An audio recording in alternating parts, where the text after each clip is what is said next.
evening, ladies and gentlemen.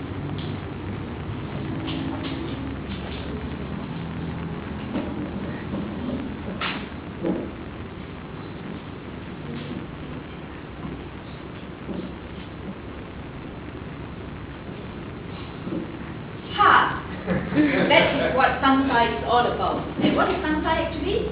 It practically means that you feel as though the tongue is stuck to the base of your mouth.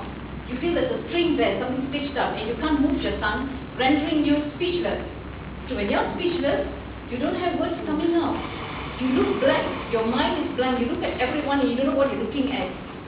And you also may have some other experience like butterflies in your stomach, you have some cold hands and feet, etc., etc. This is basically what Sangsai is all about. So I'm here today to give you some tips on how to release Sangsai. By the way, I'm sure some of you must have had the experience that I shared just now, right? Yes. Anyone who's never had any of those experiences I mentioned just now? No. So I'm going to give you a few tips on public speaking, and bear in mind that it's all my own concoction. Sometimes when you give speech, you may accidentally slip out something. And what do you normally say when you accidentally say something? You know, instead of saying sorry, you just close your mouth and you exclaim a word. What is it? What is it called? When you say something accidentally and then you close your mouth and you exclaim that word. Yes. Oops. That is exactly what. So I've come with an acronym here. Oops. I spell it with 3 O's. So what I'm going to share with you is tips for public speaking. The first O is being original. When you give a speech, always make sure that it is original. It's something that comes from your heart, from your mind. You created it. Don't take copyright just because you read somewhere or someone tells you to write this story. Why I say that is, when you go for public speaking, if it's your own concoction, chances of you going blank and all those things are minimal. Okay, that is what being original. The second O, oriented. What I mean by oriented? Oriented means, when you know you're supposed to give a speech, go to that place, study the background, see how much you can walk here, to the left, to the right, and if you have some props, always decide where you're going to place your props, how you're going to take it. So that is what is known as orientation. And this will not give rise to stage fright when it comes to your turn to give public speaking. The third O, what is the third O? O means not food or drink. In other words, you must make sure that before you come for your public speaking anywhere, make sure you eat, make sure you drink. Why do I say that? Because if you don't drink, you don't have enough hydration, your mouth will go dry, you'll find that your tongue is stuck to the palate. And again, another tongue side. This time not downwards, but upwards.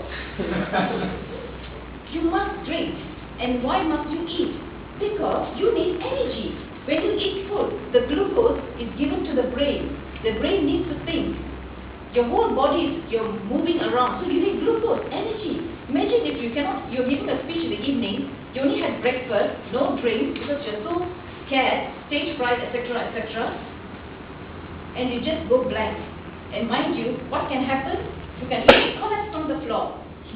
But two things can happen when you collapse on the floor. The audience may think that it's a part of an act of a speech. If you are without oxygen for more than 5 minutes, you can go into a vegetative state. Remember that. Or the other thing that can happen when you collapse, cheesing may just end up coming you and give the kiss of life, the most conversation. So remember, two things will happen here. The fourth thing is practice. Practice your speech till you reach perfection. So what happens when you have done all this? You're ready to give speech, you've oriented the place, you know your speech is oriented, you've practiced to perfection.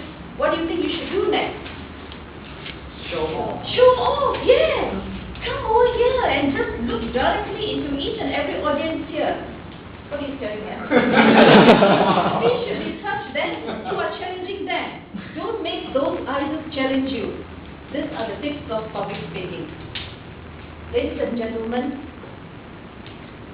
I am a member of Toastmasters. I've been here for 2 years. I have all these certificates to attest to who I am and how did I come up with this tips on public speaking. I am a competent leader, I'm a competent communicator, and I also achieved advanced communicator pro. These are the certificates which attest to what I said just now. In my job, I go for a lot of courses, but all those courses are to increase my knowledge which is related to my work. But it does not teach me anything about leadership and communication. And I learned all this from Toastmasters. Apart from that, I have all these magazines which are given to me free just because I'm a Toastmaster member. And let me just read to you some juicy extracts from the magazine. Remedy for a lifeless speech. Doesn't it sound juicy? What not to talk about? Disarm them with debating skills. The splendid gestures. And many more. You can just pass it around. Many more. Ladies and gentlemen, what are you waiting for? I can never give you a pill for you to swallow so that you become a competent speaker. All I can say is, you need experience. You need practice. Where else can you get this? It's not for Toastmasters. You have table topics here. You have a prepared speech. You have evaluators who are going to give you tips. And you're going to grow and grow and grow and become better and better with each step that you take. If there are some of you here who have not joined Toastmasters, I'm urging you, please come and release your samsara. Say goodbye to samsara. Thank you.